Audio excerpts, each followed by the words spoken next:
verdade e a vida. Ninguém chega ao Pai senão por mim. Aleluia, aleluia, aleluia, aleluia, aleluia, aleluia, aleluia, aleluia. O Senhor esteja convosco. Ele está no meio de nós. Proclamação do Evangelho de Jesus Cristo, segundo João. Glória a vós, Senhor. Naquele tempo disse Jesus a seus discípulos: Não se perturbe o vosso coração. Tendes fé em Deus, tendes fé em mim também. Na casa de meu Pai há muitas moradas. Se assim não fosse, eu vos teria dito: Vou preparar um lugar para vós, e quando eu tiver ido preparar-vos um lugar, voltarei e vos levarei comigo, a fim de que, onde eu estiver, estejais também vós. E para onde eu vou, vós conheceis o caminho.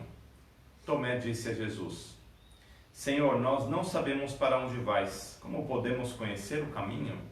Jesus respondeu: Eu sou o caminho, a verdade e a vida. Ninguém vai ao Pai senão por mim. Se vós me conhecesseis, conheceríeis também o meu Pai, e desde agora o conheceis e o vistes. Disse Felipe: Senhor, mostra-nos o Pai, isso nos basta. Jesus respondeu: Há tanto tempo estou convosco e não me conheces, Felipe? Quem me viu, viu o Pai. Como é que tu dizes, mostra-nos o Pai? Não acreditas que eu estou no Pai e o Pai está em mim? As palavras que eu vos digo, não as digo por mim mesmo, mas é o Pai que, permanecendo em mim, realiza as suas obras. Acreditai-me, eu estou no Pai e o Pai está em mim. Acreditai ao menos por causa destas mesmas obras.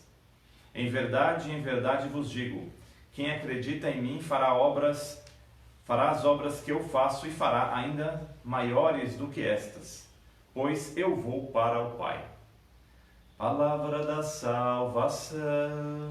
Glória a vós, Senhor. Tudo bem, hoje como é o Dia das Mães, eu vou fazer a homilia aqui pertinho da nossa Mãe Maria. Também nós estamos dentro da novena de Nossa Senhora de Fátima, na verdade, e no quinto domingo do tempo pascal. Ainda estamos vivendo esse tempo de júbilo, de alegria, pela ressurreição do Senhor. Hoje nós tomamos um tempinho no início da celebração para ler todas essas intenções que vocês enviaram aí pelas redes sociais. Então, além dos falecidos que nós vamos mencionar daqui a pouco, nós queremos rezar pela saúde das pessoas que pediram. Hoje também rezar pelos 40 anos de matrimônio dos meus tios Olinda e Hélio. E a palavra de Deus de hoje, ela nos faz voltar para a comunidade, para que nós olhemos como está a nossa comunidade. Que comunidade? A comunidade paroquial, que ultimamente está um pouco, não é presencial, mas pode ser através desses meios. A comunidade religiosa, como aqui onde as irmãs vivem, também lá onde eu vivo. Ou pode ser também a comunidade familiar, a igreja doméstica aí na sua casa. E o livro dos Atos dos Apóstolos nos fala bastante disso, de como viver essa comunidade. Lá no início do livro dos Atos dos Apóstolos, logo depois da ressurreição, tudo parecia mil maravilhas. As comunidades tinham tudo em comum, quem tinha seus bens vendia, trazia para o seio da comunidade, aos pés dos apóstolos, se dizia. Eles partilhavam a palavra, partilhavam o pão, mas onde tem ser humano tem dificuldade, tem problema. E aí hoje, na leitura dos Atos dos Apóstolos, mostra a primeira tensão que acontece entre os fiéis de origem hebraica e de origem grega. Eles tinham muitas diferenças. Primeiro, não falavam a mesma língua, não tinham os mesmos costumes. Uns eram circuncidados no judaísmo, outros não. E a primeira tensão surge por quê? Por causa das viúvas. Aparentemente as viúvas de origem hebraica tinham um cuidado melhor. As viúvas de origem grega não, eram deixadas um pouco de lado. Nós temos que ter presente uma coisa. Na época, as pessoas que eram acolhidas pela igreja principalmente eram órfãos e viúvas. Hoje nós temos, acredito que naquela época também havia, mas a palavra de Deus menciona mais os órfãos e as viúvas. Hoje nós temos um campo muito grande de caridade que a igreja faz. Cada congregação tem os seus destinatários, etc., além da evangelização. Então, as viúvas da parte dos gregos não estavam sendo bem acolhidas.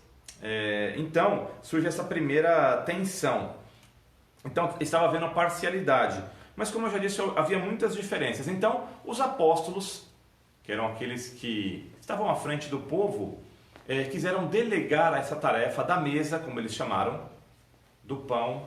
O nosso fundador, São Luís Gonella, ele dizia que nós devemos dar o que para todos? Devíamos dar? Pão e paraíso. Pão e paraíso, ou seja, o alimento corporal e o alimento espiritual. Essa discussão surgiu por causa disso. Como vamos acolher o material para essas viúvas, para aqueles que passam por necessidades? Então os apóstolos resolveram escolher 7 homens de boa fama. E o povo gostou disso. Delegaram as tarefas. Os apóstolos ficaram com uma parte da palavra, da explicação da palavra, da evangelização. E deixaram para esses 7 e outros, certamente tinha um grupo também por trás deles, para atendimento à mesa, às necessidades materiais. Dizia São Luís Gonella, pão e paraíso, pão e Senhor, o alimento espiritual e o alimento corporal. Entre esses 7 escolhidos homens de boa fama estava quem? Estevão, primeiro da lista ali que foi lido. Estevão, que é o proto-mártir. Aqui nós estamos acompanhando o capítulo número 6 dos Atos. O que segue, capítulo 7 seguintes ali, é justamente o martírio de Estevão, em nome de Jesus. E essa história nós vamos escutar logo mais na liturgia. Então, escolheram homens de boa fama, apresentaram, rezaram por eles e impuseram-lhe as mãos. Os apóstolos começaram a delegar as tarefas. Comunidade, eu falei no início, se lá na sua comunidade você fazia tudo, tudo era do seu jeito, tudo era da sua maneira, ou do seu grupo, do jeito do seu grupo, vamos começar a delegar as coisas. Isso já é bíblico. Os Atos dos Apóstolos nos ensinam isso. Não sou eu, é Cristo quem faz.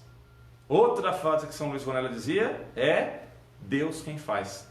Nós somos só instrumentos. Então, de repente, esse tempo da pandemia vai servir para isso também. Para você, para mim, para nós todos. Refletir.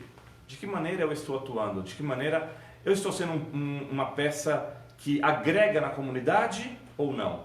Os apóstolos então deram esse exemplo, já lá no livro dos Atos, na igreja primitiva, de delegar essas funções.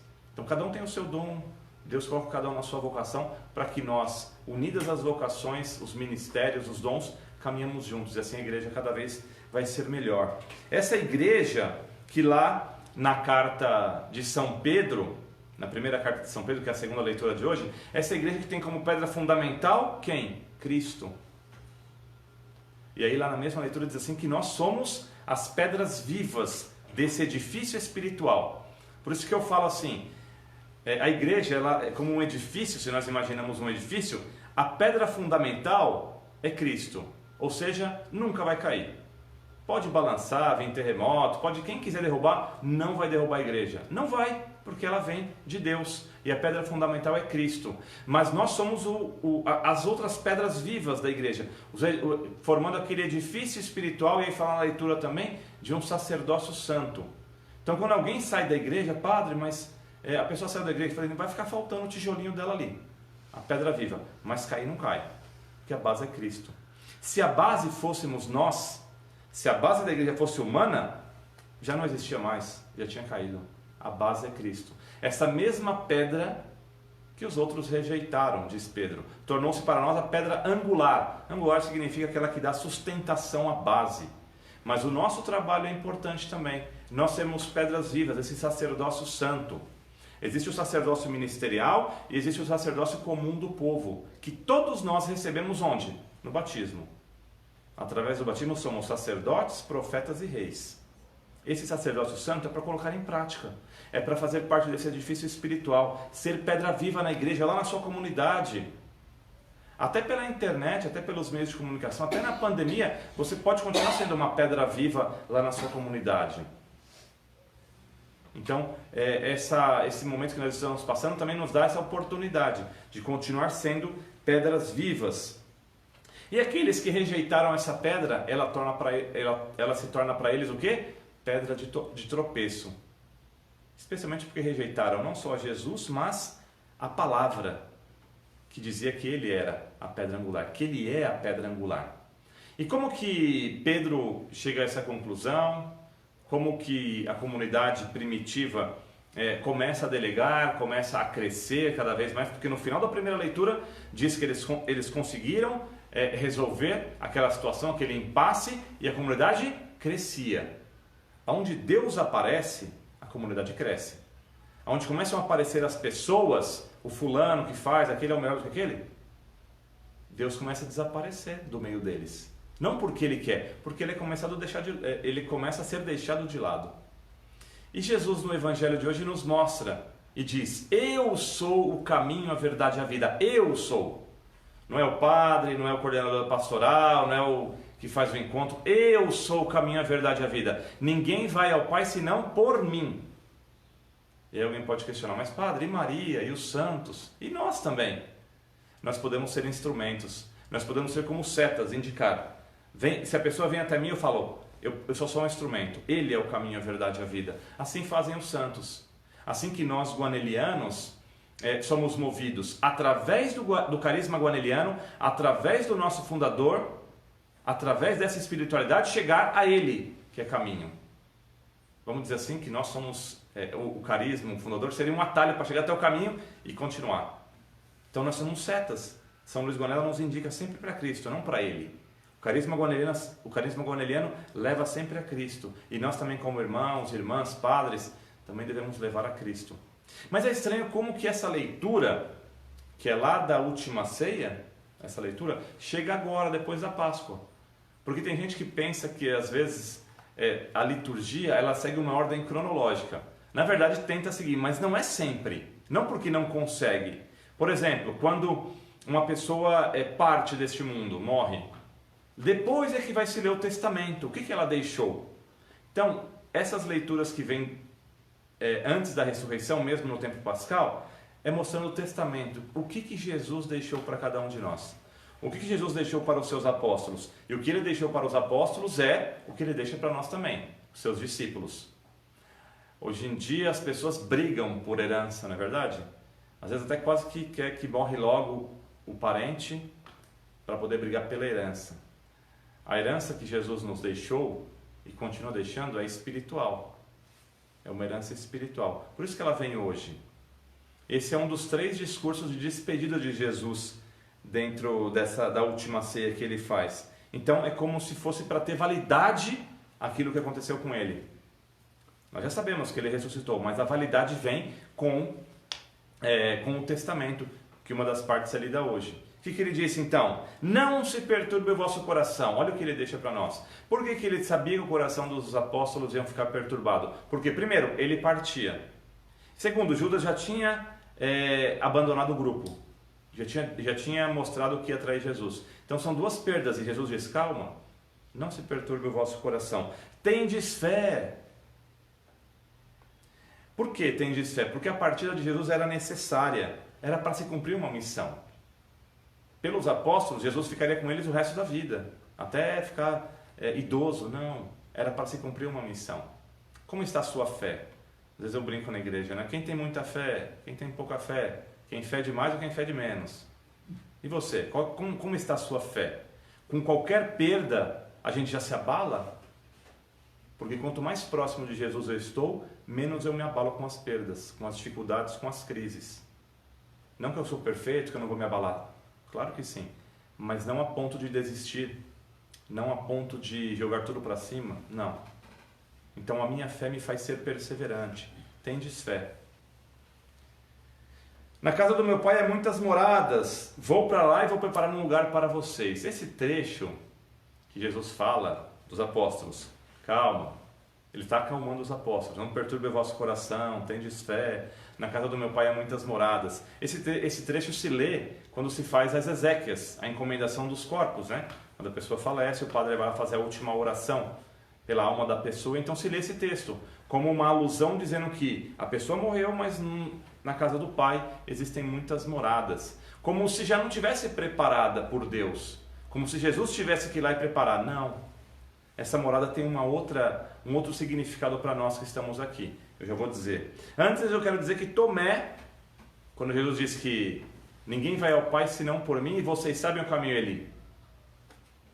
Tomé foi aquele que foi colocado nos seus lábios a incredulidade, quando não acreditou que Jesus havia aparecido, ele não estava, e hoje de novo ele questiona, mas como, onde é, qual é esse caminho? E Jesus disse, eu sou o caminho, a verdade e a vida, ninguém vai ao Pai senão por mim. Repito, ninguém vai ao Pai senão por Cristo. Nós podemos ser instrumentos para indicar, mas é Ele que é o caminho. E Jesus disse essa frase, eu sou, que é muito importante no Antigo Testamento, revelava a identidade de Deus, eu sou. E Jesus, como diz que eu e o Pai somos um, nesse Evangelho ele tem que citar essa frase, eu sou, como Deus Pai. Se eles são um, ele cita a mesma frase. E no Evangelho de João, ele fala 7 vezes. Nós sabemos que existe uma numerologia bíblica, que não tem nada a ver com essa numerologia do mundo, de adivinhação. Isso aí é até pecado acreditar nisso. Signo também, viu? Você que crê em signo aí, pode desistir dessas coisas, não funciona não. Mas a numerologia bíblica é uma matéria de faculdade, é algo importante para identificar muitas coisas. Não vamos entrar nisso agora, mas Jesus diz no Evangelho de João 7 vezes eu sou. Vou recordar para vocês. Eu sou a vida, eu sou a luz do mundo, eu sou a porta, falou semana passada, eu sou o lugar, que há muitas moradas na casa do Pai, então de fala de caminho. Primeiro, gravem uma frase aqui, que eu não sei se foi eu que eu inventei, mas um dia eu comecei a falar e para mim ficou gravado. Não há ressurreição sem passar pela cruz. Porque eu posso ler essa leitura e falar assim, nossa, estou tranquilo, tá suave, como diz a juventude. Tem muitas moradas na casa do meu Pai, então vai ter um lugarzinho para mim lá. Faça o que eu fizer aqui, vai ter um lugarzinho para mim lá. Jesus prometeu, tem uma morada na casa do meu Pai para todos nós, eu venho te buscar, disse Jesus, então vou ficar tranquilo, continuar vivendo minha vida igualmente. Ele passou pela cruz, e você não quer passar? Não existe ressurreição que não passe pela cruz, ou seja, o caminho vai por aí. Não é o expresso direto para o céu, não. O caminho vai por aí, passa pela cruz. Ninguém tem lugar cativo no céu. Ninguém tem lugar cativo para a salvação, até porque a salvação não é um prêmio para mim, para eu que fui padre, para as irmãs. Não é prêmio, é graça de Deus a salvação. Eu faço a minha parte? Claro, tenho que fazer a minha parte, mas é graça de Deus. Então o caminho passa por aqui, por onde? Vamos voltar para o início da reflexão da homilia? Comunidade. Repita comigo aí você na sua casa. Comunidade. Passa por aí o caminho de Cristo. Se os apóstolos se reuniram em comunidade, se delegaram tarefa para outros, se acolhiam as viúvas, caridade, palavra, pão, paraíso, como dizia São Luís Gonella, o caminho passa pela comunidade. Família, comunidade religiosa, comunidade paroquial, igreja. Então, cada um exercendo os seus ministérios, os seus dons. E aí essa morada, esse lugar, é só uma consequência de tudo aquilo que eu fiz aqui, de trilhar aquele caminho na comunidade, que eu já repeti algumas vezes, e aí buscar esse Jesus que é caminho, verdade e vida. E aí ainda Filipe, no final do Evangelho, fala até de maneira até abusada com Jesus. Mostra-nos o Pai, isso nos basta. Como se Jesus fosse somente aquele que está mostrando, mas não é. Felipe, você está tanto tempo comigo, eu e o Pai somos um. Ainda não percebeu isso? Eu quero dizer para as irmãs aqui, para mim mesmo, e para cada um que está participando aqui da missa nessa transmissão. Eu e o Pai somos um. Você não percebeu ainda que Jesus também é o Pai? Que Jesus também é Deus? Que Jesus é o caminho, a verdade e a vida? E para lá Ele quer te levar. Mas repito, esse caminho passará pela cruz. Não seremos crucificados literalmente como Jesus, mas cada um deve carregar a sua cruz. Está cheio por aí de teologia da prosperidade. Vem para cá, você dá o seu carro para a gente e depois você consegue comprar 2. Na Igreja Católica não vão te prometer isso. Aqui é uma fé verdadeira, mesmo com as nossas falhas, é uma fé verdadeira. Aqui nós seguimos aquela máxima evangélica. Se você quer me seguir, disse Jesus, deixe tudo, tome a sua cruz e me siga. Esse é o caminho, essa é a verdade, essa é a vida que Jesus quer de cada um de nós. Amém. Amém.